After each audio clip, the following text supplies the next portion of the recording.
आज महाराज भल्लाल और रीना शेरनी अपने पड़ोसी राजा शमशेर सिंह के यहाँ दावत पर निकले। उनका रथ नदी के ऊपर बने एक पुल से होकर गुजरा, लेकिन तभी पुल पार करते ही उनके रथ में एक तेज धमाका हुआ, जिससे उनके रथ का पुर्जा अलग हो गया। महाराज भल्लाल और रीना शेरनी दोनों बुरी तरह घायल होकर जमीन पर पड़े थे और वहीं उनकी मौत हो गई।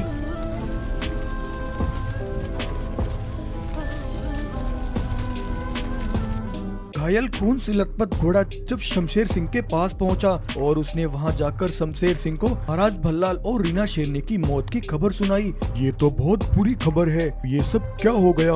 अगर मुझे ऐसा पता होता तो मैं भल्लाल को यहाँ आने के लिए नहीं कहता। इस समय उनका बेटा रुद्रा राजमहल में अकेला है, मुझे तुरंत वहाँ जाना होगा। ये कहकर शमशेर सिंह फौरन अपने बेटे बगीरा के साथ भल्लाल के जंगल पहुंचा और उसने वहां जाकर भल्लाल के बेटे रुद्रा को सांत्वना दी और जंगल के सभी जानवरों को इकट्ठा किया। भाइयों, महाराज भल्लाल के साथ जो हादसा हुआ वो शायद हम कभी नहीं भूल पाएंगे, लेकिन इस समय उनके इस खाली पड़े राज को चलाने के लिए एक नए राजा की जरूरत है। इसलिए मैं उनके बेटे रुद्रा को इस जंगल का नया राजा घोषित करता हूँ। आज से रुद्रा तुम सबके महाराज हैं। इस तरह रुद्रा को राजगद्दी सौंप दी गई। महाराज रुद्रा की महाराज रुद्रा की जय हो, महाराज रुद्रा की महाराज रुद्रा की महाराज रुद्रा, हम आपके अंदर महाराज भल्लाल की झलक देखते हैं। अब तुम ही इस जंगल की असली ताकत हो। मैं तुम सबसे वादा करता हूँ, अपने पिता के इस जंगल को किसी भी दुश्मन के सामने झुकने नहीं दूंगा और अपनी पूरी ताकत से इस जंगल की जिम्मेदारी को उठाऊंगा। अगले दिन रुद्रा का एक सिपाही एक पत्र लेकर उसकी गुफा में आया। महाराज रुद्रा, पड़ोसी जंगल के राजा शमशेर सिंह का आपके लिए एक खास न्योता आया है। उन्होंने अपने इकलौते बेटे बगीरा के जन्मदिन के अवसर पर आपको आमंत्रित किया है। सिपाही, तुम जाकर मेरी बग्घी तैयार करो, हम आज ही निकलेंगे। रुद्रा अपनी बग्घी में कुछ सिपाहियों के साथ शमशेर सिंह के जंगल की ओर निकल पड़ा। तभी बीच रास्ते में आकर अचानक एक के बाद एक उसके सारे सिपाही बेहोश होकर गिर पड़े। रुद्रा ये देखकर हैरान हो गया। अरे सिपाहियों, उठो, ये तुम सबको अचानक से क्या हो गया? उठो सिपाहियों, उठो। तभी इतने में दूर से एक तीर आकर रुद्रा को लगा और रुद्रा वहीं बेहोश हो गया। और तभी उसके सारे सिपाही जो बेहोश हो गए थे अचानक से उठ खड़े हुए और उन्होंने रुद्रा को पुल से नीचे नदी में फेंक दिया। चलो सिपाहियों, इसका तो काम खत्म हुआ। अब तुम सब जानते हो तुम्हें क्या करना है। रुद्रा के सिपाही वापस अपने जंगल लौटे। अनर्थ हो गया भाइयों, हम सब बर्बाद हो गए। हम महाराज रुद्रा को शमशेर सिंह के बेटे बगीरा के जन्मदिन की दावत पर लेकर गए थे, लेकिन हम ये नहीं जानते थे कि वो अपने माता पिता के मौत की सदमे में इतने डूबे हुए हैं कि वो नदी में कूदकर अपनी जान ही दे देंगे। रुद्रा की मौत की खबर सुनकर जंगल में चारों ओर सन्नाटा छा गया और अब रुद्रा के जंगल पर सिपाहियों का कब्जा हो गया। लेकिन एक शाम एक गाय नदी पर पानी पीने आई। तब उसे नदी में एक लाश बहती हुई नजर आई। वो लाश रुद्रा की थी। गाय ने रुद्रा को नदी से बाहर निकाला और वो उसे अपने घर ले आई। उसने कई दिनों तक रुद्रा का इलाज किया और फिर कुछ दिन बाद रुद्रा बिल्कुल ठीक हो गया। एक दिन जब रुद्रा गाय के साथ बात कर रहा था, तब दूर खड़े बगीरा ने जब रुद्रा को जीवित देखा तो उसके होश उड़ गए। बगीरा दौड़ता और रुद्रा के पास आया। रुद्रा, तुम जिंदा हो मेरे भाई। तुम्हें यहाँ देखकर बहुत खुशी हुई। मेरे साथ चलो रुद्रा, पिताजी तुम्हें देखकर बहुत खुश होंगे। तब बगीरा रुद्रा को लेकर अपने पिता शमशेर सिंह के पास आया और उसने अपने पिता को सब बताया। रुद्रा, तुम्हारे साथ बहुत गलत हुआ है। अगर ये सब तुम्हारे जंगल के सिपाहियों ने किया है तो वो सब के सब गद्दार हैं और उन गद्दारों को उनकी किए की सजा में खुद चलकर वहाँ दूंगा। रुद्रा, अभी तुम बहुत थके हुए हो, तुम गुफा में जाकर आराम करो। कल हम सब तुम्हारे जंगल की ओर निकलेंगे। रुद्रा बगीरा के साथ गुफा में आराम करने चला गया।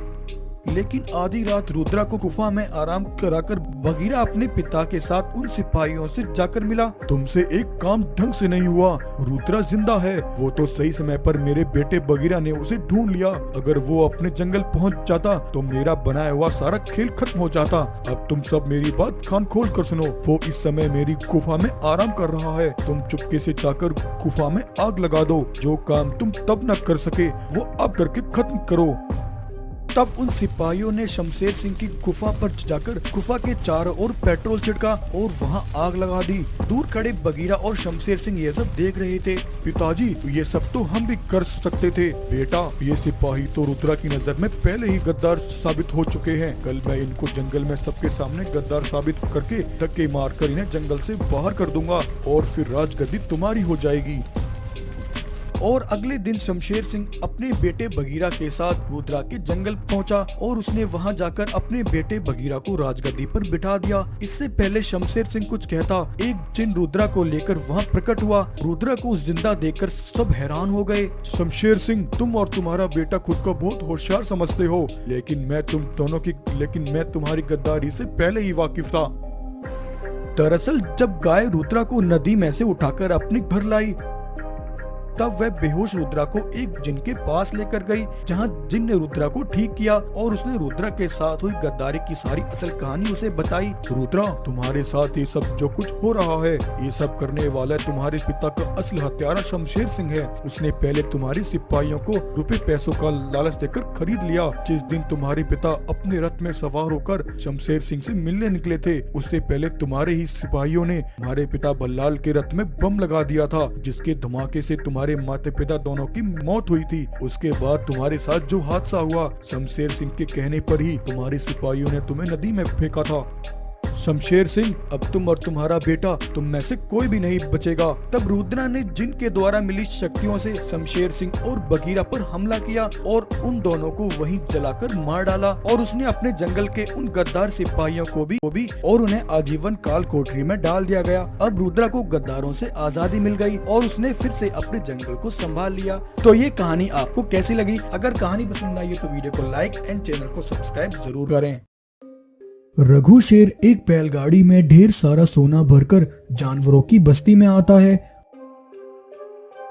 और उसने थोड़ा थोड़ा सोना हर जानवरों में बांट दिया और उसने सभी जानवरों को एक जगह इकट्ठा किया। रघु एक बहुत बड़ी परेशानी से जूझ रहा था। क्या हुआ महाराज, आपने हम सबको यहाँ क्यों इकट्ठा किया और आज आप बड़े परेशान लग रहे हैं? भाइयों, ये आखिरी बार है जब मैं ये सोना तुम सबके बीच बांट रहा हूँ। इसके बाद तुम सबको अपना इंतजाम खुद करना होगा। लेकिन महाराज, आखिर बात क्या है? क्या उसने सोना देना बंद कर दिया है? भाइयों, हमारे जंगल को हमारी जरूरत का हर वो सामान देने वाला और तुम सबके भूखे पेट को भरने वाला वो जादुई घड़ा कल हमसे छीन लिया जाएगा। इसलिए मैंने तुम सबको अगले 2 महीने तक का सोना एक साथ उस जादुई घड़े से निकालकर दे दिया है। बरसों बाद उस जादुई घड़े से हमारी गरीबी दूर हुई थी और हमारे जंगल में खुशहाली आई थी महाराज। मैं जानता हूँ, लेकिन मैं मजबूर हूँ। अगर मैंने उसे वो जादुई घड़ा नहीं दिया तो वो न जाने हमारे जंगल के कितने मासूम जानवरों को मार देगा। अगर जान है तो जहान है, इसलिए मुझे वो जादुई घड़ा उसे देना ही होगा। आखिर रघु शेर किसकी बात कर रहा था?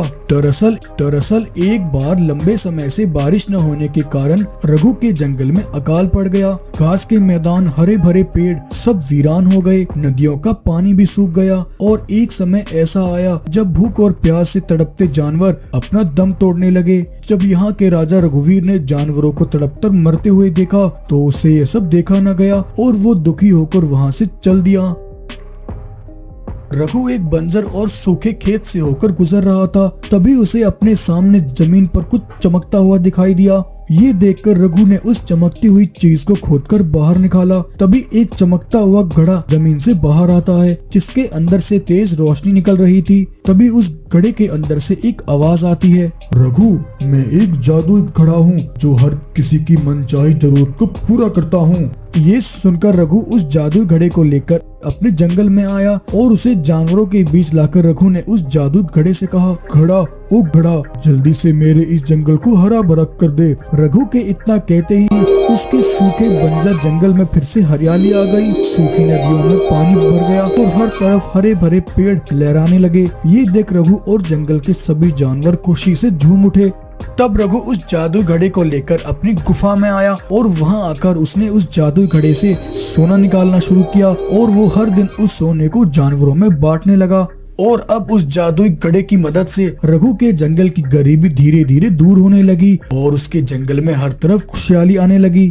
लेकिन एक दिन काली घाटी में रहने वाले दुष्ट और लालची राठौर बाघ को उस जादुई घड़े का पता चल गया। अब मुझे कैसे भी करके रघु से उस जादुई घड़े को हासिल करना है, फिर मैं उससे मनचाहा सोना निकाल लूंगा और अपनी हर मनचाही इच्छा को पूरी करूंगा और हर जंगल पर सिर्फ मेरा ही कब्जा होगा। तब ये सोचकर राठौर बाघ काली शक्तियाँ पाने के लिए हवन करता है। कई दिनों तक हवन करके राठौर ने वो काली शक्तियाँ हासिल की और काली शक्तियाँ पाकर वो एक दिन रघु के जंगल उतरा। रघु, जिस घड़े को पाकर तुम्हारा जंगल इतना आबाद हुआ है और तुम सबकी किस्मत बदली है, मैं उस जादू घड़े के बारे में जान गया हूँ। अगर तुम अपने जंगल को मेरी काली शक्तियों से बचाना चाहते हो तो अगले 2 दिन के अंदर तुम उस जादू घड़े को लेकर मेरे पास आ जाना। अगर तुमने ऐसा नहीं किया तो मैं अपनी काली शक्तियों से तुम्हारे जंगल को जलाकर राख कर दूंगा। ये कहकर राठौर बाघ तो वहाँ से चला गया, लेकिन उसकी ये बातें रघु के दिमाग में बैठ गईं और राठौर की उन बातों ने रघु को बहुत बड़ी परेशानी में डाल दिया। पहले दिन तो रघु ने उस जादू घड़े को राठौर से बचा कर रखा, लेकिन दूसरे दिन राठौर आसमान से उड़ता हुआ रघु के जंगल में जानवरों के घरों के ऊपर बम गिराकर चला गया। बम के धमाके से जानवरों के घर जलकर राख हो गए। जब रघु ने ये सब होते हुए देखा तो उसने हिम्मत हार कर आज जानवरों से सलाह करके उस जादुई घड़े को राठौर को सौंपने का फैसला किया। रघु कुछ जानवरों के साथ उस जादुई घड़े को लेकर काली घाटी की ओर जाने लगा, लेकिन रास्ते में एक लोमड़ी ने आकर रघु का रास्ता रोका। अरे रघु भाई, तुम यूं इस तरह एक साथ इन सभी जानवरों को लेकर कहाँ जा रहे हो? तब रघु ने हताश और निराश होकर लोमड़ी को सारी बात बताई। रघु भाई, अब तुम्हें परेशान होने की कोई जरूरत नहीं है। अच्छा हुआ मैं तुम्हें यहीं मिल गई। मेरे पास तुम्हारी इस समस्या का एक बहुत अच्छा हल है। तुम सब मेरे साथ चलो। तब लोमड़ी रघु को एक वीरान पड़ी गुफा के पास लेकर आई। उस गुफा के अंदर एक विशाल मानव शेर सोया हुआ था। रघु, इस गुफा में सोया हुआ विशाल शेर मानव बरसों से सोया हुआ है। अगर तुम उसे उठाकर उसे अपनी परेशानी बताओ तो वो तुम्हारी मदद कर सकता है। तब रघु ने गुफा के अंदर जाकर उस जादू घड़े की मदद से सोए हुए मानव शेर के ऊपर पानी की बौछार की, जिससे मानव शेर उठकर खड़ा हो गया। कौन है जिसने मुझे नींद से जगाया? मैं उसे नहीं छोड़ूंगा, फिर वो चाहे कोई भी हो।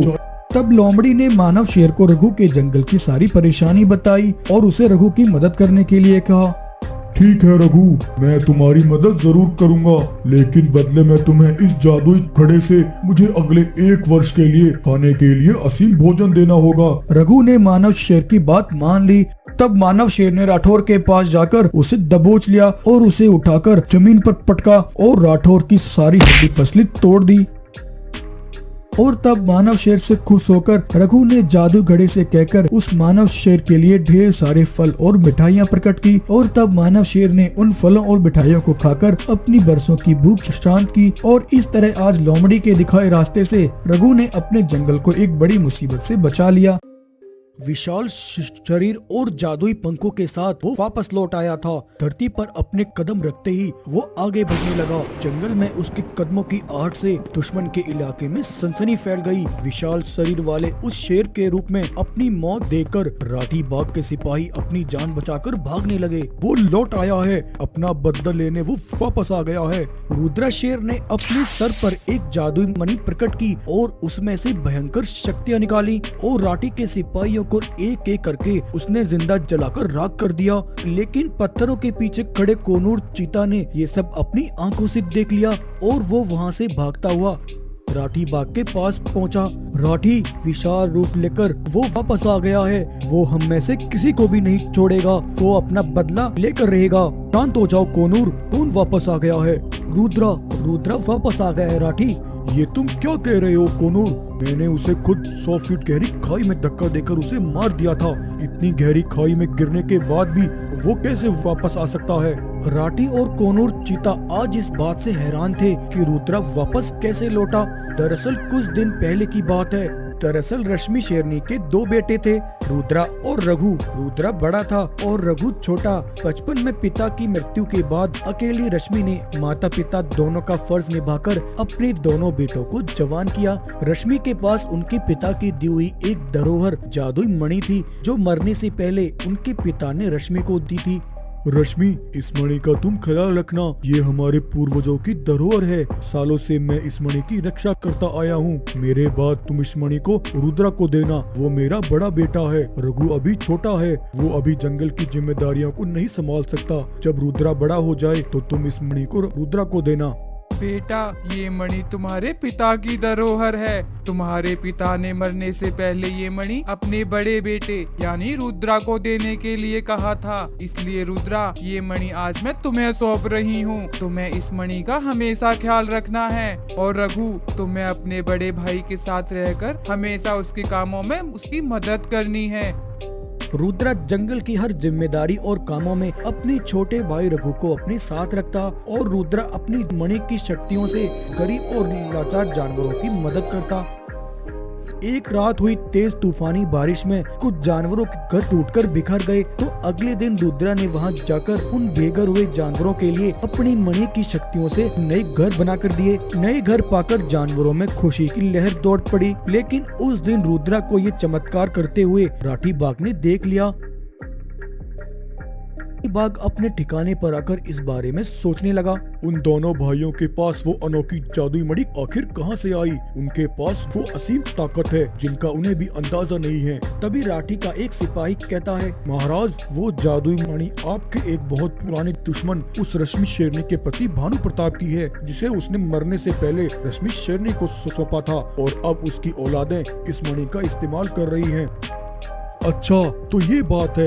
लगता है इन दोनों भाइयों में बहुत प्यार है, और जहाँ बहुत प्यार होता है वहाँ नफरत भी बहुत जल्दी होती है।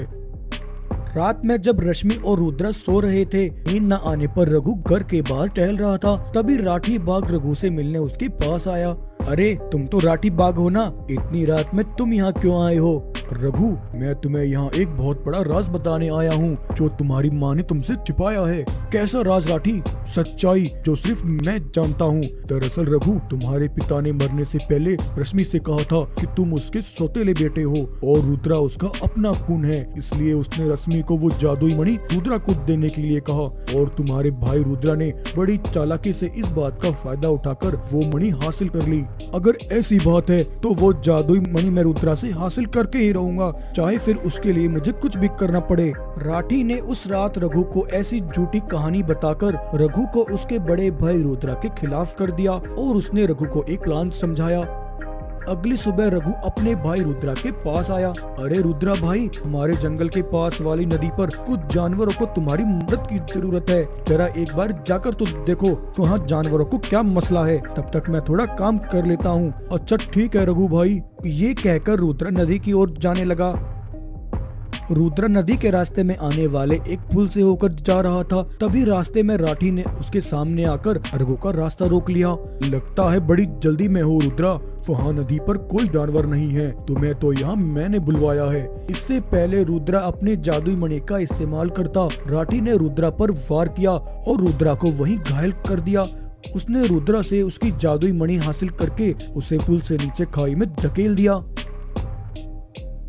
उधर दूसरी तरफ रघु ने अपनी माँ रश्मि से कहा, रश्मि, तुम मेरी असली माँ नहीं हो। तुमने मुझसे झूठ कहा। मैं तुम्हारा सौतेला बेटा हूँ। ये बात तुमने मुझसे छुपाई और इस बात का फायदा उठाकर तुमने वो जादुई मणि रुद्रा को दे दी। इतना कहकर रघु ने रश्मि शेरनी पर हमला किया और उसने अपनी माँ रश्मि को जान से मार डाला।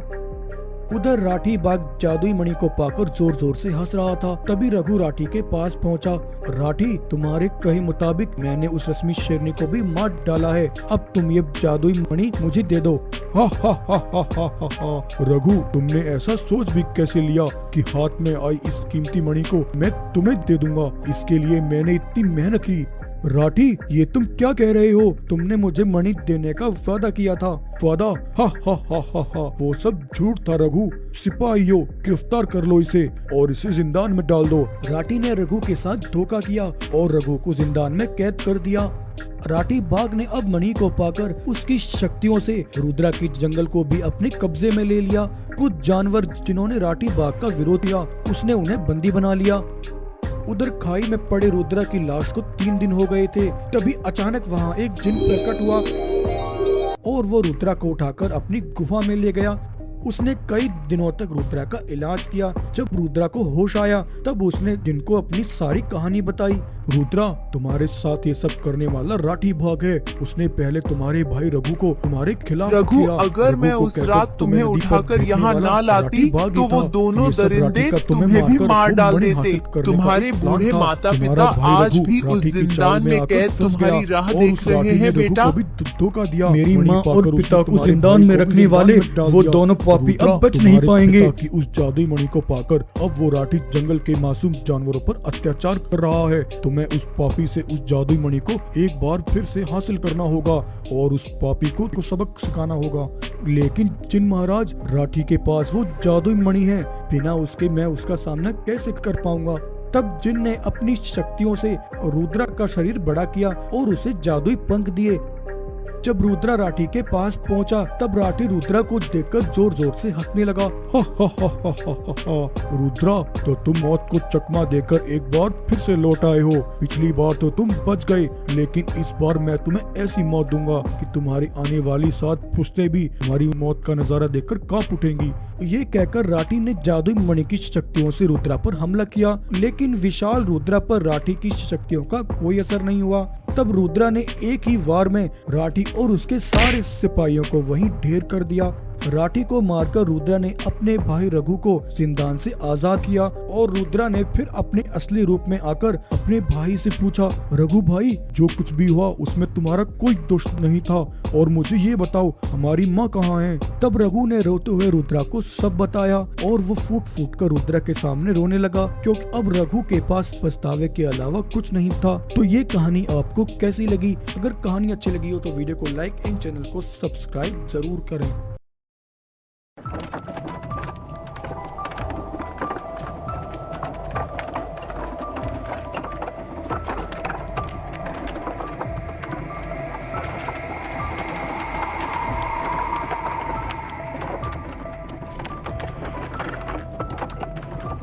भाइयों, जल्दी चलो, सूरज बस डूबने ही वाला है। रात होने से पहले हमें प्रतापगढ़ जंगल को पार करना होगा।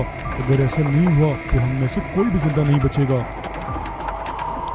शिवा स्कूल से अपने घर वापस आता है और अपनी माँ बाला शेरनी से कहता है, माँ, कल से गर्मियों की स्कूल की छुट्टियाँ शुरू होने वाली हैं। मेरा इस बार अपने गांव प्रतापगढ़ जंगल जाने का बहुत मन है।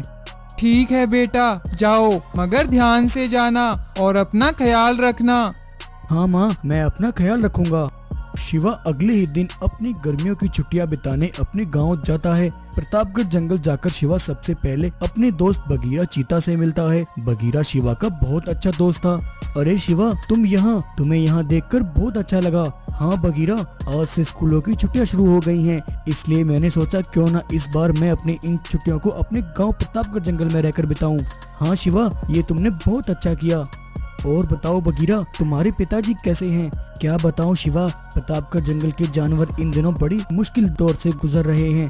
पास के जंगल से राठौर नाम का एक बाघ कुछ दिनों पहले हमारे जंगल में आया है और यहाँ आते ही उसने प्रतापगढ़ के जानवरों की नाक में दम कर दिया है।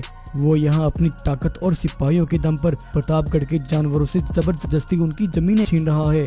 लेकिन बगीरा, वो ऐसा क्यों कर रहा है? क्योंकि उसे किसी ने बताया है कि प्रतापगढ़ की जमीन में कोई बहुत पुराना खजाना दबा है, जिसे तलाश करता हुआ वो यहाँ आया है। ये कहकर बगीरा और शिवा जब थोड़ा आगे की ओर चले तभी उन्होंने देखा राठौर के कुछ सिपाही बगीरा के पिता राजवीर चीता पर जुल्म कर रहे हैं और वो जबरदस्ती बगीरा के पिता को उठाकर अपने साथ ले जाते हैं। बगीरा ये देख राठौर के सिपाहियों का पीछा करता है। पिताजी, पिताजी, छोड़ दो मेरे पिताजी को। तुम मेरे पिता को कहाँ लेकर जा रहे हो? छोड़ दो इन्हें। राठौर के सिपाही राजवीर चीता को लेकर वहाँ से निकल जाते हैं। बगीरा अपने पिता के लिए बहुत परेशान हो जाता है। शिवा बगीरा के पास आता है।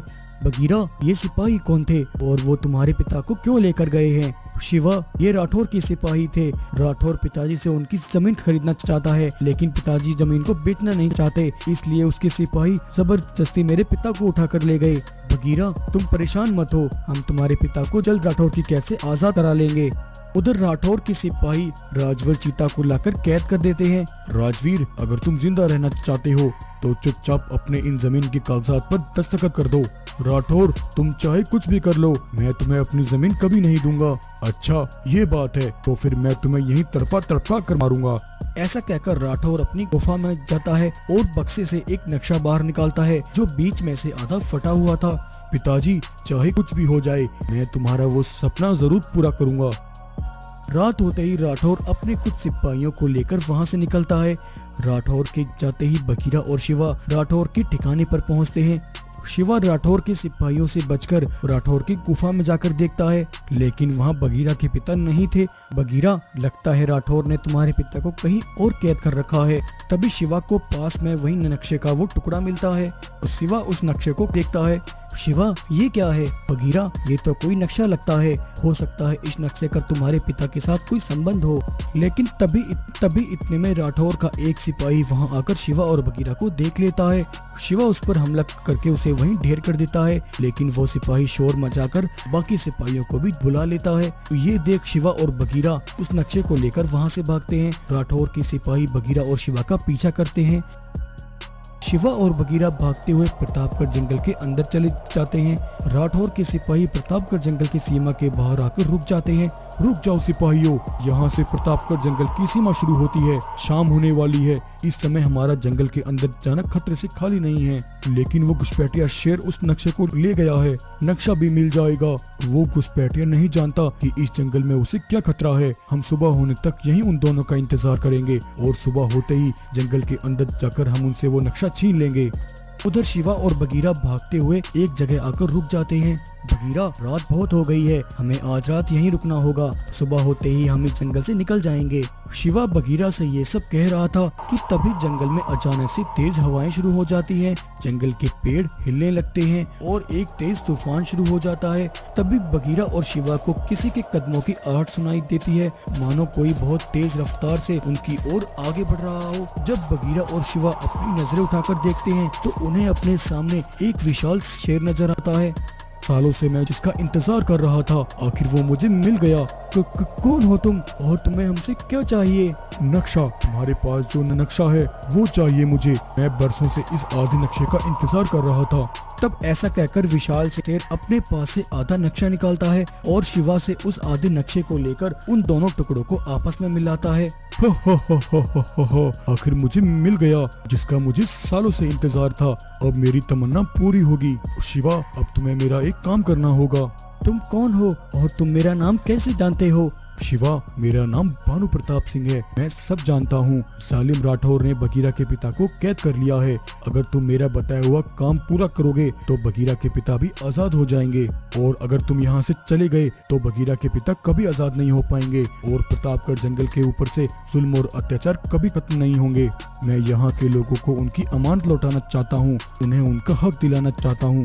कैसा हक? वो मैं तुम्हें बताऊंगा, लेकिन तुम मुझसे वादा करो कि तुम मेरा काम जरूर करोगे। हाँ, मैं तुम्हारा काम करूंगा, लेकिन तुम्हें पहले बगीरा के पिता को छुड़ाने में हमारी मदद करनी होगी। शिवा, अगर तुम मेरा बताया हुआ काम करोगे तो बगीरा के पिता खुद ब खुद आजाद हो जाएंगे।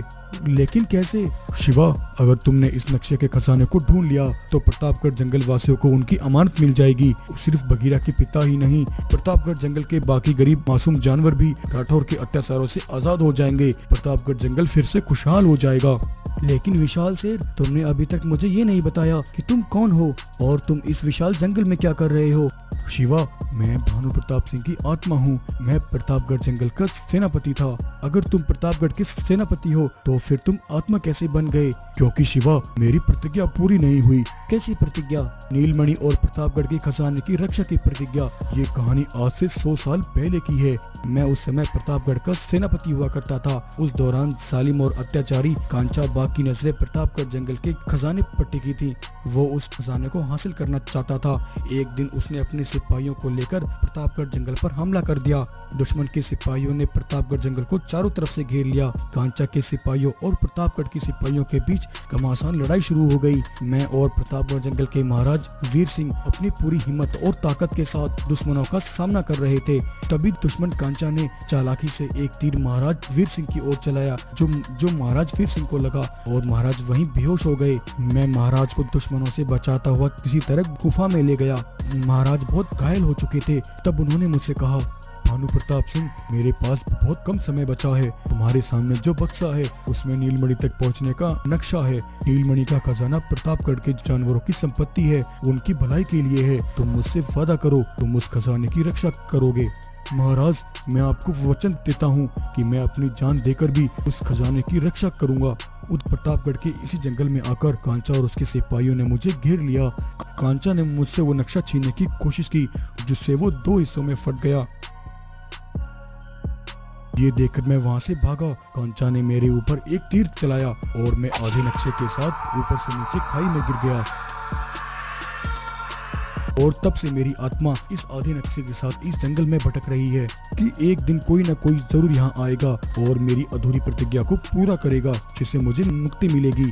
शिवा, तुम्हें उस खजाने को ढूंढना है। लेकिन विशाल शेर, मैं उस खजाने को कैसे तलाश करूंगा? वो मैं तुम्हें बताऊंगा। भानु प्रताप सिंह, अगर तुम खुद इतने विशाल और ताकतवर हो तो फिर तुम खुद उस खजाने को क्यों नहीं ढूंढ लेते? नहीं, मैं ऐसा नहीं कर सकता। मैं एक आत्मा हूँ। ये काम सिर्फ एक जीवित जानवर ही कर सकता है, और वो भी एक ऐसा जानवर जो बहादुर, नेकदिल और सच्चा हो। और शिवा, तुम्हारे अंदर ये सारी काबिलियत है, इसलिए ये काम सिर्फ तुम ही कर सकते हो। मैं बगीरा के पिता और प्रतापगढ़ जंगल के मासूम और गरीब जानवरों को उनका हक दिलाने के लिए इस खजाने को जरूर तलाश करूंगा। ये कहकर अगले दिन बगीरा और शिवा खजाने को ढूंढने के लिए एक बोट पर सवार हो जाते हैं। शिवा, जब तुम इस खजाने को ढूंढ लोगे तो मैं खुद ब खुद वहाँ पहुँच जाऊंगा। ऐसा कहकर शिवा और बगीरा भानु प्रताप सिंह से अलविदा लेते हैं। लगातार कई दिनों से समंदर में खजाने को ढूंढते हुए वो आगे बढ़ रहे थे। कई घंटों का सफर करने के बाद लगातार कई दिनों से समंदर में खजाने को ढूंढते हुए वो आगे बढ़ रहे थे। कई घंटों का सफर करने के बाद उन्हें अपने सामने एक विशाल टापू दिखाई दिया। बगीरा, बोट रोको, लगता है यही वो टापू है जिस पर वो खजाना छिपा है। तब वो दोनों अपनी बोट को एक किनारे लगाते हैं, जाते हैं। तभी उन्हें अपने सामने एक बड़ी गुफा दिखाई देती है। बगीरा और शिवा गुफा का दरवाजा खोलकर उसके अंदर जाते हैं और देखते हैं कि आज 100 सालों बाद भी प्रतापगढ़ जंगल का वो खजाना सही सलामत वहाँ मौजूद है। ये देखो बगीरा, ये सारा खजाना प्रतापगढ़ वासियों का है। अब हमारा प्रतापगढ़ जंगल फिर से खुशहाल हो जाएगा और तुम्हारे पिता भी राठौर की कैद से आजाद हो जाएंगे। बगीरा, इससे पहले हमें यहाँ कोई देखे, हमें इस खजाने को जल्दी से यहाँ से ले जाना होगा। ऐसा कहकर शिवा और बगीरा उस गुफा से सारा खजाना बाहर निकाल कर ले आते हैं। लेकिन तभी राठौर और उसके सिपाही खजाने को तलाश करते हुए वहाँ पहुँचते हैं। राठौर अपने सामने प्रतापगढ़ जंगल के खजाने को देखकर बहुत खुश होता है। अरे वाह शिवा, आखिरकार तुमने मेरा काम आसान कर दिया। जिस खजाने की तलाश में मैं बरसों से था, तुमने आज उसे मेरे लिए तलाश करके मेरी बहुत मदद की है। तुम्हें इसका इनाम जरूर मिलेगा। सिपाहियों, इन दोनों को बंदी बना लो और इस सारे खजाने को अपने साथ ले चलो। राठौर, मैं तुम्हें ये खजाना नहीं ले जाने दूंगा। ये खजाना प्रतापगढ़ जंगल के गरीब जानवरों का है। शिवा, तुम अकेले मुझे नहीं रोक पाओगे। मेरी ये ताकतवर सेना तुम्हें कुचल कर रख देगी। इतना कहकर राठौर के सिपाही शिवा और बगीरा को पकड़ने उनकी तरफ आते हैं। तभी भानु प्रताप सिंह की आत्मा वहां पहुंचती है। भानु प्रताप सिंह शिवा और बगीरा को अपनी कुछ शक्तियां देता है, जिससे बगीरा और शिवा विशाल रूप ले लेते हैं। बगीरा, शिवा, जाओ और इन जालिमों को कुचल कर रख दो। शिवा और बगीरा अपनी पूरी ताकत से राठौर और उसके सिपाहियों से भिड़ जाते हैं और एक एक करके राठौर के सिपाहियों को खून में नहला देते हैं। राठौर ये देखकर घबरा जाता है और वहां से भागने की कोशिश करता है, लेकिन बगीरा और शिवा ने राठौर पर हमला करके उसे भी फाड़ कर रख दिया। शिवा और बगीरा ने वो खजाना ले जाकर प्रतापगढ़ जंगल के जानवरों में बांट दिया। इस तरह आज भानु प्रताप सिंह की सालों पुरानी वो प्रतिज्ञा पूरी हुई और प्रतापगढ़ जंगल फिर से खुशहाल हो गया। तो ये कहानी आपको कैसी लगी? अगर कहानी पसंद आई हो तो वीडियो को लाइक करें और ऐसे ही मजेदार कहानियाँ देखने के लिए हमारे चैनल को सब्सक्राइब करें। अपनी ताकत और शक्तियों के बल पर वो अपनी विशाल रंगीन पंखों वाली सेना लेकर लौट आया था। दुश्मन से अपना बदला लेने उसकी आंखों में बदले की आग की लपटें साफ दिख रही थी कि वो आज एक बड़ी तबाही करने आया है। दुश्मन के सिपाहियों को अपने पैरों के नीचे रोनता हुआ वो आगे बढ़ता चला जा रहा था, लेकिन रंगीन पंखों वाले इस शेर की तबाही के पीछे थी उसकी एक बहुत बड़ी दुख भरी कहानी। चलिए देखते हैं। दरअसल 15 दिन पहले रंगीन पंखों वाले राजवीर शेर की पत्नी बाला शेरनी ने एक बेटे को जन्म दिया। उस दिन सभी पंखों वाले शेर इकट्ठा होकर उसके बेटे को बधाई देने आए थे। राजवीर और बाला अपने बेटे के जन्म से बहुत खुश थे। तभी अचानक आसमान से एक जादुई पंखों वाला गोरिल्ला राजवीर के पास आता है। गोरिल्ला राजवीर का बहुत अच्छा दोस्त था। जादुई पंखों वाले गोरिल्ला के अंदर कुछ ऐसी खास शक्तियाँ थी जिससे वो आने वाले खतरे को पहले ही भाप लेता था। गोरिल्ला दोस्त, तुम बहुत सही समय पर आए हो। ये देखो, बाला ने मेरे बेटे को जन्म दिया है। मैं जानता हूँ तुम मेरे बेटे को यहाँ बधाई देने आए हो। गोरिल्ला राजवीर के बेटे बगीरा की ओर देखता है और राजवीर से कहता है, राजवीर, मैं यहाँ तुम्हें एक चेतावनी देने आया हूँ। तुम्हारे बेटे बगीरा के ऊपर एक बहुत बड़ा संकट आने वाला है।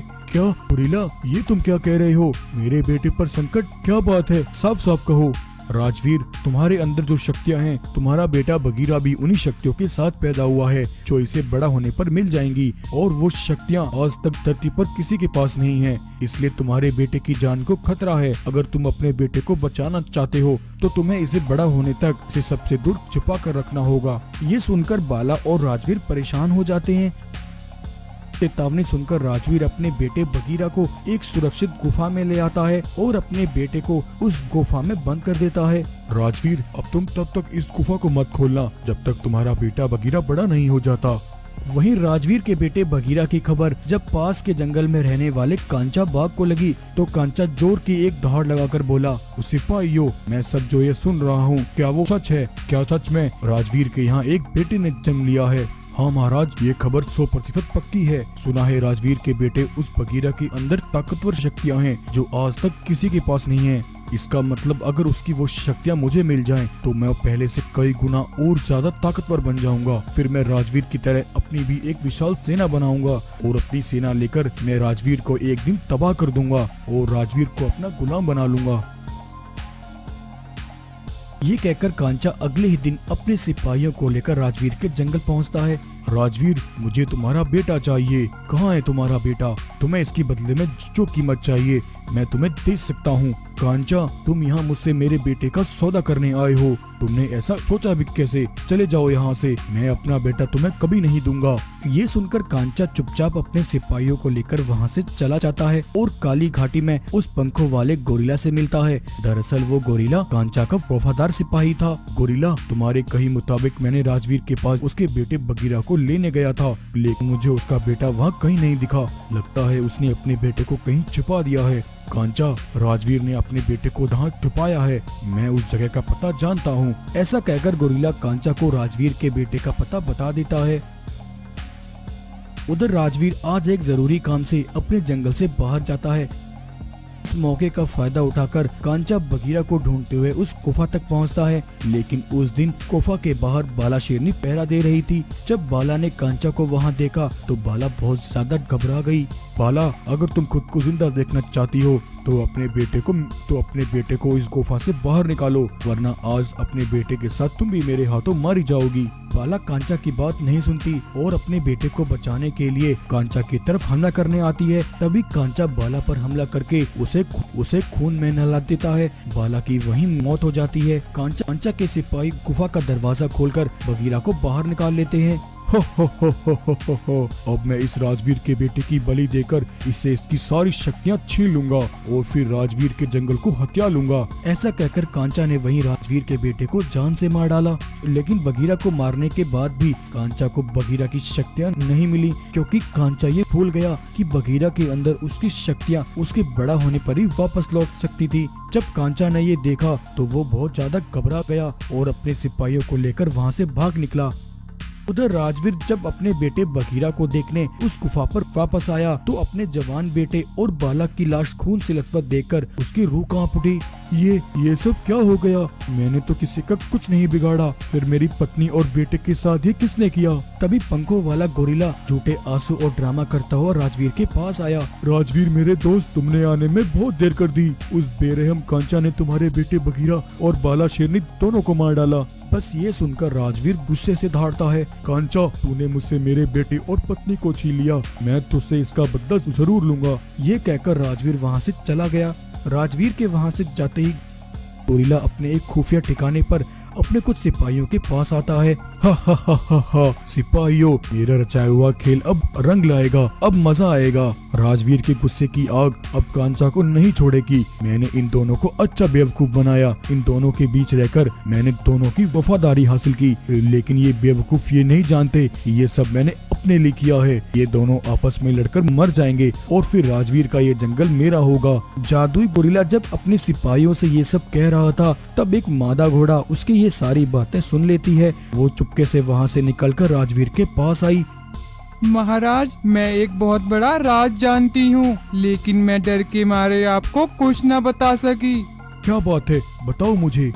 महाराज, जिस दिन आपका दोस्त जादुई गोरिल्ला आपके पास बगीरा के बारे में आपको चेतावनी देने आया था, तब यहाँ से लौटने के बाद वो आपके सबसे बड़े दुश्मन कांचा बाघ से मिलने गया। आपने बगीरा को जिस गुफा में छुपाया, गोरिल्ला ने उस गुफा का पता कांचा को बता दिया। और महाराज, कल मैंने उस गोरिल्ला को काली घाटी में उसके कुछ सिपाहियों से बातें करते सुना। वो गोरिल्ला किसी का सगा नहीं है, वो आपके साथ रहकर आपका दोस्त बन गया और कांचा के साथ रहकर उसका भी भरोसा जीता। वो तुम दोनों को आपस में लड़वा कर खत्म करना चाहता है। वो गोरिल्ला बहुत बड़ा धोखेबाज है, उसने ये सब आपके जंगल को हथियाने के लिए किया है। जब राजवीर ये सब सुनता है तो उसे बहुत धक्का लगता है। इसका मतलब वो गोरिल्ला चाहता था कि सांप भी मर जाए और लाठी भी न टूटे। खुद मासूम बनकर वो अपना मकसद पूरा करना चाहता था। वो गोरिल्ला हम दोनों को ही बेवकूफ बना रहा है। अब कांचा के साथ वो भी मेरे बदले की आग से नहीं बच पाएगा।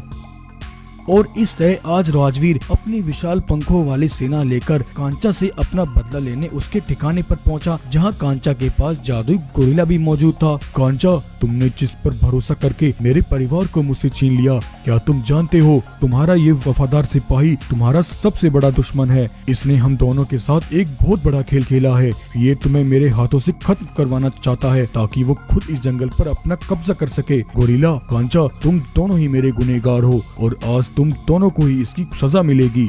ऐसा कहकर राजवीर और उसकी पंखों वाली सेना गोरिल्ला और कांचा पर टूट पड़ती है और एक के बाद एक राजवीर उन पर हमला करके गोरिल्ला और कांचा को वहीं जान से मार डालता है। इस तरह राजवीर अपने सबसे बड़े गद्दार गोरिल्ला और दुश्मन कांचा से अपने परिवार के खून का बदला ले लेता है। तो ये कहानी आपको कैसी लगी? अगर कहानी पसंद आई हो तो वीडियो को लाइक करें और ऐसी ही मजेदार कहानियाँ देखने के लिए हमारे चैनल को सब्सक्राइब करें।